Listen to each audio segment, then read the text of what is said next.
Iran के supreme leader की photo जलाकर सिगरेट फूंक रही वहां की महिलाएं, अपने बुर्के को भी आग में जलाकर ईरान के धार्मिक नेताओं को चिढ़ा रही जनता। क्या ईरान के अंदर होने जा रहा तख्ता पलट?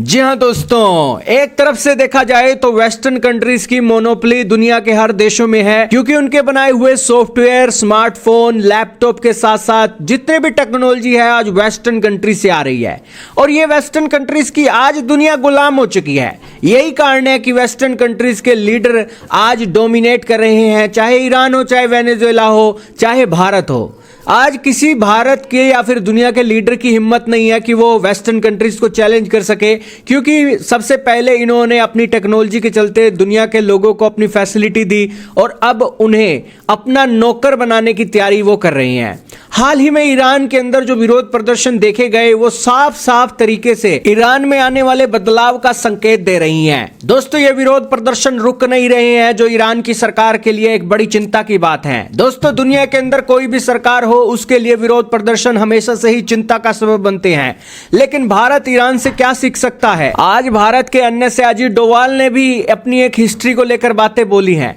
भारत के लोग दोस्तों आंतरिक कलहों को लेकर विदेशों तक मामलों को लेकर जाते हैं और उन्हें लगता है कि जो आंतरिक कलह हुई है उसका बदला वो विदेशी ताकतों से लेंगे। इतिहास गवाह है, जब आंतरिक कलह होती है, एक दूसरे के बीच दूरियां बढ़ती हैं, तो दोस्तों जो एक हारने वाला पक्ष है वो बाहर जाता है। बाहर जाता है तो बाहर की ताकतों को पता लगता है कि इस देश के अंदर तो एकता नहीं है, ये डिवाइड हो चुका है देश, और फिर दोस्तों उस देश को लूट लिया जाता है। यही कारण है कि भारत के अन्य से आज शब्दों के अंदर सख्त लहजे में बयान कर रहे थे जो चीजें चल रही हैं कि यहां पर अगर भारत के लोगों ने इतिहास की चीजों से सबक नहीं सीखा तो देश के लिए यह एक बड़ी ट्रेजेडी होगी। और वही ईरान आज देख रहा है कि ईरान के अंदर सुप्रीम लीडर एक खड़े हुए, उन्होंने अपनी एक सारी चीजें चलाई धार्मिक चीजों के हिसाब से, लेकिन वेस्टर्न कंट्रीज ने कहा कि तुम्हारा यहां पर हम सिस्टम चलने नहीं, और इसी को लेकर ईरान के अंदर दोस्तों पैनी नजर रखी गई थी। और अब दोस्तों विरोध प्रदर्शन के अंदर अमेरिका खुल के सामने आ गया है और अमेरिकी राष्ट्रपति खुलकर इसकी पुष्टि कर रहे हैं। खैर, ईरान के अंदर जो घटनाएं घट रही हैं वो भारत के युवाओं के लिए संकेत है कि आने वाले भविष्य भारत का क्या होगा। भारत का भविष्य भारत के जवानों के हाथ में है, लेकिन भारत के जवानों की जो सोच है भारत की सरकार के हाथ में नहीं है, क्योंकि जब से ये स्मार्टफोन और जब से ये टेक्नोलॉजी आई है तब से भारतीयों का दिमाग विदेशियों के हिसाब से चल रहा है, जिस कारण से दोस्तों भारत की सरकार के जो एनएसए हैं उनकी स्टेटमेंट, उनकी बातें क्या भारत के लोगों के दिमाग तक पहुंच रही हैं, भारत के जवानों के दिमाग तक पहुंच रही हैं, ये एक बड़ा क्वेश्चन मार्क खड़ा कर रही है।